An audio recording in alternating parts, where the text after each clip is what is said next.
come face to face with the man that she says sexually tortured her in satanic rituals for 17 years. A show you don't want to miss.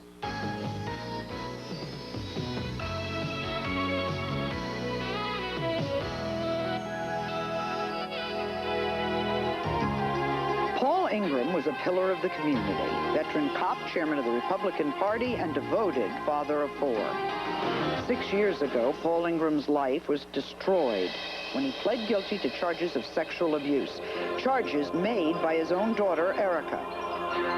Ericka claims that she was raped repeatedly in evil satanic rituals for 17 years by her father and his friends. Today, Paul Ingram is serving a 20-year prison sentence, but he has now come forward to say he was forced into confessing a crime that he never committed. Paul says his daughter is a psychopathic liar who fooled a judge and a jury, and Paul says he'll fight to the end to prove his innocence. This is Ericka, who claims that her father raped her repeatedly for 17 years. Now, Ericka's father, Paul, as we've just heard, is serving a 20-year prison sentence. Now, he says he was forced to confess a crime he never committed. Later in the show, we're going to meet one of Paul's friends, who Ericka claims raped her as well. He says Ericka's not telling the truth, and Ericka has ruined his life with her lies. We're also going to meet a man who says Ericka's story, like every single other story of satanic abuse, is completely bogus. First, we'll talk to Ericka. Ericka, you say that you were raped and tortured by your father and his friends for 17 years. Explain to us what really did happen over these 17 years. In other words, tell me about father and what he did and mother, and go back and explain it to us. Okay, it started with my dad, and the first memory I have was when I was 5, and he would come into my room at night, and he would abuse me, he would rape me, and do mean things to me, and he was always very violent, and at the end he got more violent, and also they started a satanic cult when I was 5. Who did? My parents. And they started one. Right, and there was probably about 30 people involved at that time. Who were the 30? You don't have to give their names, I just mean what kind of people? They were people in the community, like policemen, a lot of policemen, because my dad worked for the sheriff department, and he was the top, well, second to the top of the criminal deputies, or chief civil deputy. Then there were some judges, doctors, lawyers, different people throughout the community that had high political standings, and then just people that they would bring in. All right, and they started a satanic cult, and this is in the state of Washington? Right. What city? Olympia. Olympia, okay, and what happened? The first one, when I was 5, they, I had brothers and sisters also, and so they made us, they cut us and made us sign our name in blood in this book. It was a satanic Bible. And then that was the first ritual that I remember. And they killed an animal. And they did some chanting and stuff. And then after that, it was like every weekend they would have a ritual, and they would get together like a party thing, like drink and have drugs and stuff. And then they would go to like barns and churches and empty churches, you know, that people aren't in at that time, and different places throughout the community and into the mountains and stuff, and hold these rituals. And on top of that, my dad was abusing me at home. Was your mother involved? Yes. Was your father the head of this group? Yes. What happened at the rituals? I know it must be pretty awful, but what happened? First, they would start with just like chanting, and they would all be in a circle, and there'd be people of the, like a middle circle, and then people on the outside, and they would start chanting, and then they would either kill an animal, sometimes they would kill a baby. A baby? Where would they get babies? Sometimes people in the cult would have them just for this, and then sometimes they would take people's babies, or I don't know where they got them, but they had them. And then they would just like have sex with their group of people. Sometimes they would put someone on this like table and everybody would have sex with that person. Did this happen to you? Yeah. You remember being on a table and people having sex with you? Wow. What else? And sometimes they would like have, they would drink blood and they would pour blood on people. And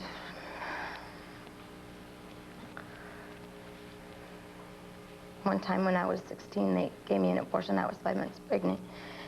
And the baby was still alive when they took it out. And they put it on top of me and then they cut it up. And then when it was dead, then people in the group ate parts of it. And then after that, my father just got really violent, and they just started doing just a lot of just horrible things. I saw one of my friends get killed, and then they all denied that they did anything, but my father did the investigation, and he said that they found her and she drowned, and she had like 2 teaspoons of water in her lungs. And I watched him kill her, and there was other people in the sheriff department that did the investigation that were standing right there when he killed her. So you watched your father kill a friend of yours. So the point is that everybody was in cahoots in this town and area. Now, when you came forward, what has happened since then? Well, I was threatened a lot at first, and they would tell me that, you know, I told they would kill me, they would kill my friends, they threatened my friends, they would call me at work, they would come to my work, they would follow me in their cars. I couldn't live by myself for a long time because they would come to my house. They were threatening anybody that would support me. They were threatening them. And I couldn't really do a lot about it. I would go to the police dropped charges on 2 of the men that we pressed charges on. When I told them, you know, about the other people that were involved, they didn't do anything. When I told them about the murder, they didn't do anything. Because the police don't want to get other police in trouble. Well, because it was most of the department. Now, your father pleaded guilty, said he did these things, and he's in jail for 20 years, and he's been in for 3. Right. Is that correct? Where's your mother? She lives just about an hour from where I live. Okay. In Washington State. So she was in on this, but she didn't, has not been arrested or anything? She's not been arrested, no. They said they wanted to use her as a witness. And I have a little brother that still lives with her, and she is bad. But she's done these things, but she's never been punished at all? No. Did they do this to your sister? Yes. And when your sister has told the same story you told? Have they done this? You have brothers? 3. 3? Have they used the brothers in the Satanic? And what do the brothers say? They're just having a hard time dealing with it. It's just real hard for them. But do they say... substantiate, you know, the story's the same. They say it's happened to them? All 3 brothers have agreed it's happened to them? Yes. And the father's confessed? Has your mother confessed? She said that she was a victim and she blames it all on him, on my father. That he made her do that? Yeah, and that he did stuff to her, and so there was no way out, but she could have left. Okay. When we come back, we're going to meet Ericka's aunt. Now, Ericka's aunt, this is the sister of Ericka's father, and the sister doesn't believe that her brother did any of that. I'm going to ask Ericka if you would stay with us. Is that all right with you? Can you stay? Yes. All right. Even though you and your aunt disagree. Well, yeah, but she never knew me, so that's fine. All right, we'll be right back. Talking with Ericka Ingram, who accused her father of sexually abusing her, and she just corrected me, it isn't 17 years, it's 22 years. Is that right, Ericka? In satanic rituals that involved animals and sex and being put in barrels and spiders and snakes, a lot of which we thought were a little too graphic even to get into. Her father is now in prison. He did plead guilty to this crime. Please meet Robin, Ericka's aunt. She is Paul Ingram's sister, and she says Ericka is a two-faced liar. Robin, is she lying? Most definitely. Why Most do you definitely. say that? Well, Ericka is... I mean, you're expected to defend your brother, but something this awful? Well, no, I can't say that I would be expected to defend my brother. If I did have a brother that abused his children, I would certainly defend the children. Okay. But it's the other way around. Paul is very much the victim here. Ericka is an emotionally disturbed person who will do most anything to get attention. Why do you say, has there been a history of being emotionally disturbed? Well, of course there is. Ericka has been accusing men of raping her since 1983. Is that true? Paul was Ericka? not the first person she She said that these were accusations that would not hold up because the people were in cahoots. All the people that I accused of were in the police department, and so they wouldn't do anything. I didn't have anyone to tell that would support my evidence. As soon as Ericka made her allegations, Paul immediately went to the police. Immediately. There were police reports filed. The problem is that their accusations were so bizarre and crazy that they knew they would never... But things involved with Satanism are bizarre. I mean, I said we weren't even going to talk about barrels and... Well, see, Ericka changes her story every 5 minutes. We're not even talking about Satanism. We're talking about when they made these allegations years ago. She changes her story every 5 minutes. All right, go through something with me. What is your brother like as a person? He's a wonderful man. He's a very caring, considerate man. Family man? Very much so, a family man. Is he religious? Very incredibly religious, yes. What church does he belong to? It's called the Four Square. It's a fundamentalist, charismatic Church of Living Waters in Olympia, Washington. Okay. Then, in your opinion, what really happened? How did he get involved in any of this? Well, what really happened is, initially, Paul didn't really realize how disturbed Ericka was. She made some sort of allegation at a church retreat, which Ericka's the type of person that if everybody's sitting around bragging about their parents, she'll have to top the story and brag about hers. But if everybody's sitting around talking about some type of abuse, then she has to top everybody's story. I have never, ever bragged about my parents. I never talked about the abuse to her. Excuse me, I'm talking. You spent 2 weeks with me in Colorado, and the entire time you bragged about your parents. Oh, brother. Why did your brother plead guilty? Why do you think? Well, he was overcome by a process of influence. When Paul was first arrested, his line of thinking was, because he was such a family man, and you have to remember he loves his children very much, he had a hard time believing that his children could lie. He was naive enough to believe that his children wouldn't lie. And then this pastor, John Brayton of the Church of Living Waters, he keeps reinforcing to Paul that Paul, you know, the devil is in on this. You know, the devil made you do all these horrible things. Okay, let me understand. The minister has said to your brother, you really did these things, you don't remember doing it, you're inherently evil like most men, right, and you've done all this awful stuff. So your brother said, yes, I did, and signed a confession that he did it because his church told him he did it. The church kept telling Paul that, you know, it really is available for people to do things and not remember ever having done it, okay? And then you've got this lawyer who never defends Paul. He allows Paul to be questioned at any time by the detectives. Intense, relentless interrogations. I mean, What about the press in the town? I mean, if a lawyer is selling his client down the river and the client doesn't know whether he did something or didn't do something, aren't there reporters and people in the town? Oh, the reporters in the town, what they did was they absolutely went nuts. They went crazy with the stories of Satanism.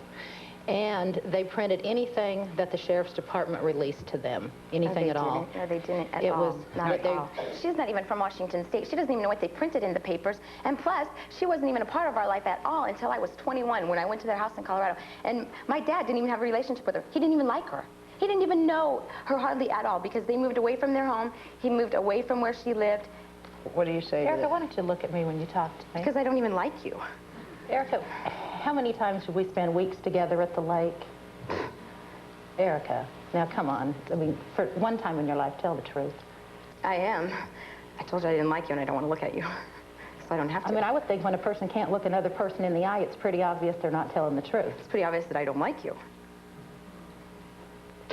Do you think your brother did any of these things? No, You not at think all. he's in jail? He's been accused unjustly. Very much so. What is happening to him while he's in jail? How is he doing? He loves it there. He loves it?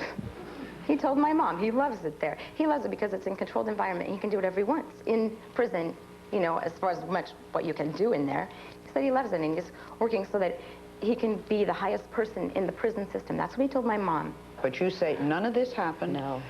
It's all in her mind. What about her sister? Her sister says it happened too. Well, Julie's allegations would always follow Ericka's. See, Ericka's very controlling. She controls Julie quite well, manipulates her. What about the brothers? Well, now, the brothers don't say this is true. In fact, they were also the product of intense interrogations. Chad has since come back and said this didn't happen. Oh, one of the brothers said Yeah. it didn't happen. What about the other two? Now, I don't know about the other two. I don't know that any statements have come from the other two. Does your sister-in-law say it happened? She initially said no. She was also brought under intense influence by the interrogators and the church. Sandy has told me several times she knew it never happened. It never happened. Right.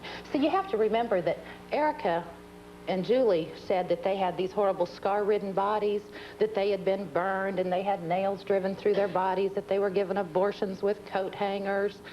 Well, when they had to submit to physical examinations, there's no scars. There's no coat hanger abortions. Ericka went as far to say they gave her an abortion with a sword. Ooh. But, you know, tell us, where are the scars? I have scars all over my body. They took pictures of them at the police department when I went in. They have the pictures.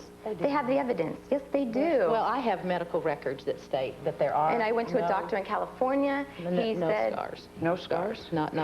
The only scar Ericka has on her body is a scar from an appendix operation. you've never even looked at my body, so how do you know?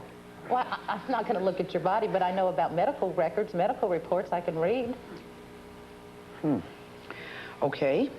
Obviously, there's a disagreement. I'm interested in how you perceive this and what you think. When we come back, we're going to meet a Pulitzer Prize-winning journalist who says that, aside from this case, there is no such thing in the world as satanic abuse. And he doesn't believe there's ever been one shred of evidence that Ericka or any other woman has ever been raped in a so-called satanic ritual. Stay with us.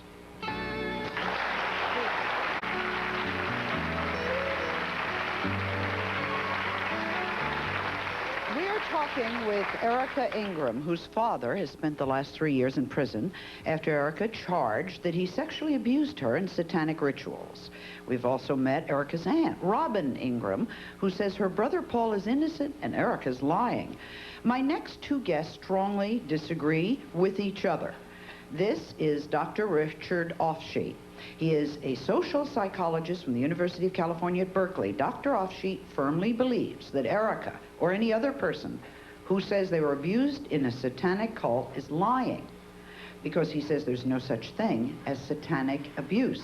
Considering that a lot of talk shows have talked over the years with an awful lot of people who are victims of Satanism, it'll be interesting to hear why he feels this way. This is Bob Larson.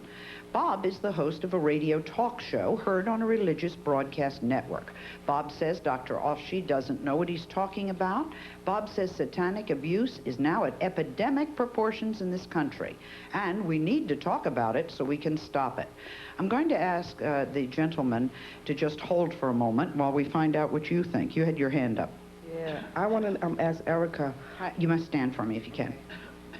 Why did you wait so long? And I know you said that there were people that were in the town, that everybody was in it, but why didn't you contact like child welfare people or people in school? I'm sure you were in school, a teacher, somebody to help you, at least to reach out for help. Okay. I did tell a couple times, and no one did anything.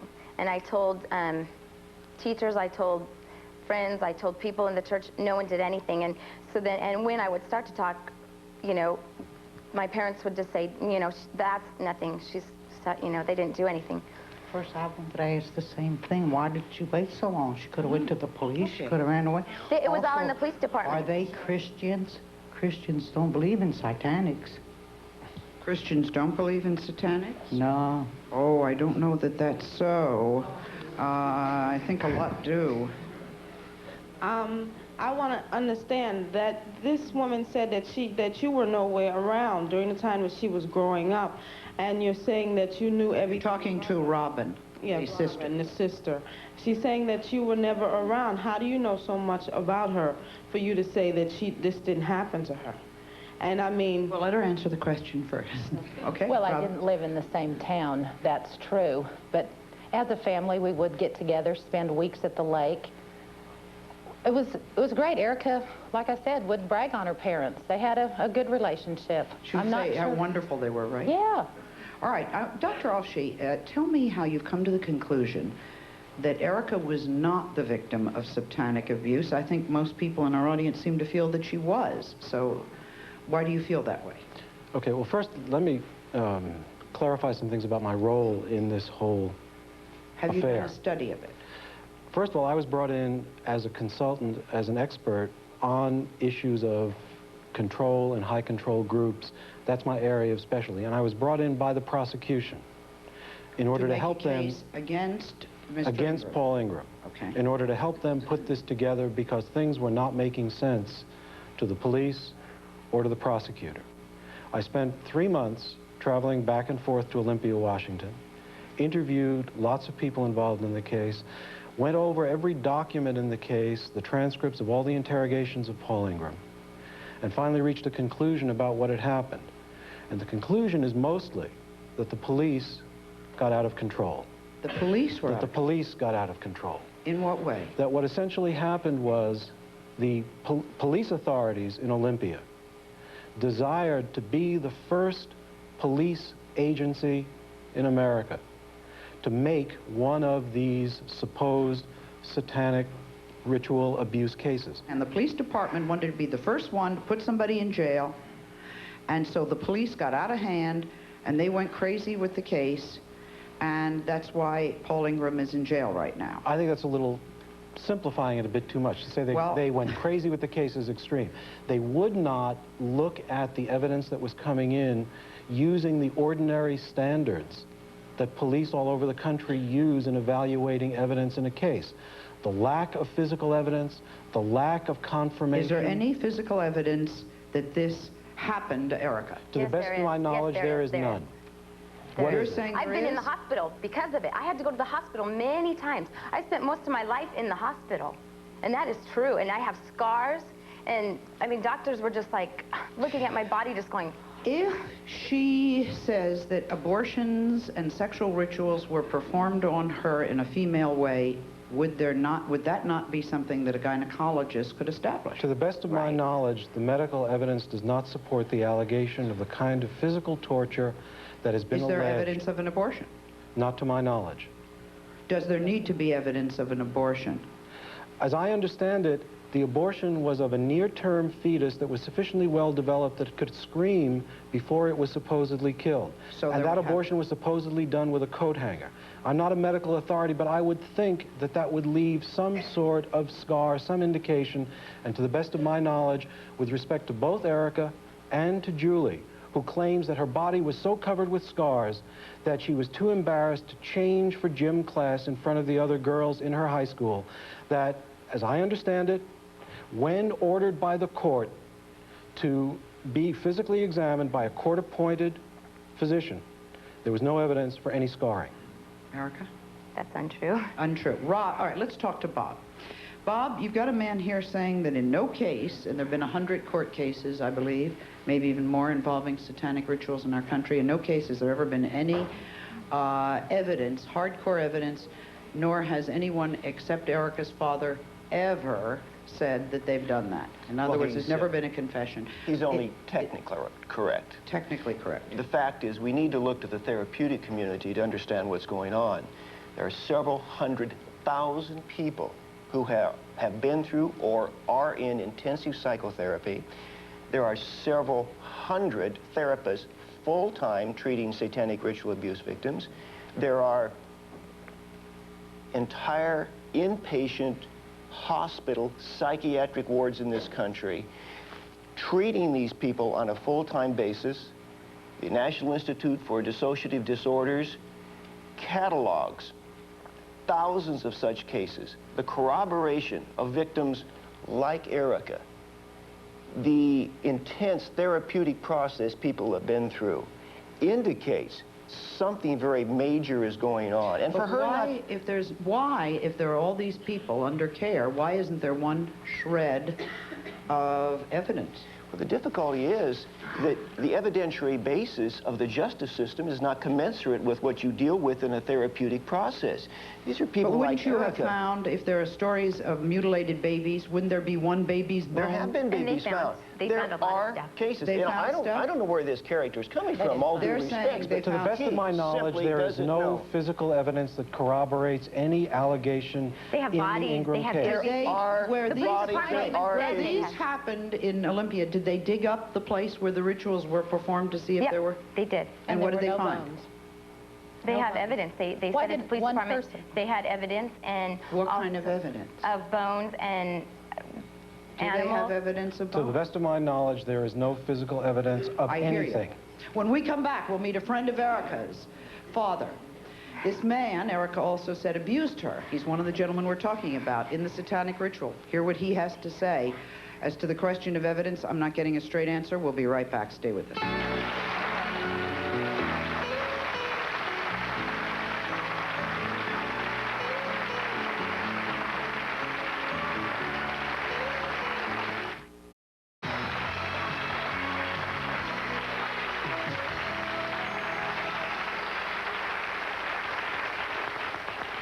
We've been talking with Ericka Ingram, whose father is in prison after pleading guilty, being the first person, I guess, in the country to plead guilty to sexually abusing Ericka in satanic rituals. All right, I want to go back to Dr. Offshee. I think this is very important because he's the person who knows almost all of the sides and has made a study over how long, Dr. Offshee, of this case? Several years now. Several years. Have you talked to Paul Ingram? Have you interviewed him? Yes, I have. This man confessed that he did this. He confessed to participating in the sexual abuse of his children when they were about age 4 and 5. Those were the initial confessions. That is, in fact, what he is in jail for. It's sexual abuse, not the satanic part. That's not true. He didn't confess to just that. He had pages and pages of this book that's full of information that he confessed way before I even said hardly anything. He already confessed all this stuff, saying that he did it. Did you interview him? I interviewed Mr. Ingram. Why would he confess if he didn't do it? Mr. Ingram was exposed to a modern American police interrogation. One of my areas of specialty is the analysis of police interrogation. When I was called into this case, it was because of other work that I've done on social structure and organization in violent cult groups. What the police did not know is I'm also an expert on interrogation. I went over the transcripts. Mr. Ingram's interrogation was incredible. It was so incredible that I decided to run an experiment without half trying, merely by suggesting to him that certain events had occurred. Within 24 hours, he produced a 3-page written confession to events that I had invented the day before and I verified had never occurred. So you were able to make up an event. Isn't it true you're wearing a purple tie and he confessed? No, isn't it true that at one point you did this and that to your 2 children? Within 24 hours, he produced for me a 3-page written confession with details of what he said to them, what they supposedly said to him, to an event that I had made up for the purpose of running this experiment. Way before this man came on, you know, the experiment or whatever, my dad had already confessed. Before he even came on, he had already confessed to all these things. Meet Jim Raby. Did I pronounce your name correctly? Raby. Raby, thank you. He worked on the police force with Ericka's father. He was also one of the poker buddies. He has spent 68 days in prison because Ericka says he raped her. He says even though he is innocent, his life and that of his family's has been permanently damaged. In what way has your life been permanently damaged? She has accused you of being a Satanist like her father and of raping her. It destroyed a business that I had. which is a lobbying business for law enforcement. It